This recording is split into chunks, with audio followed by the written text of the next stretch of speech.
அதிகாரம் 9 விருந்தோம்பல். அகநமந்து செய்யாள் உரையும் முகநமந்து நல்விருந்து ஓம்புவானில். வணக்கம். திருக்குறள் அதிகாரம் 9 விருந்தோம்பல். இல்லற வாழ்க்கை நடத்துவோர் தம் வீட்டிற்கு வருகின்ற விருந்தினரை எவ்வாறு போற்றிட வேண்டும், எவ்வாறு பேணி காக்க வேண்டும் என்பதை விளக்குவது திருக்குறளின் 9ஆம் அதிகாரம் விருந்தோம்பல் ஆகும். இன்றைய திருக்குறள் 84. அகனமர்ந்து செய்யால் உரையும் முகனமர்ந்து நல்விருந்து ஓம்புவானில். பொருள்: தம் விருந்தினரை முகமலர்ச்சியுடன் வரவேற்று பேணுபவனின் இல்லத்தில் செல்வம் எப்பொழுதும் குறையாமல் செழித்திருக்கும். இன்றைய திருக்குறள் 84. அகனமர்ந்து செய்யாலுரையும் முகனமர்ந்து நல்விருந்து ஓம்புவானில்.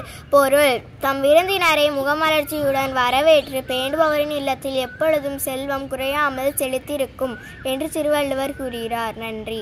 3737. நன்றி.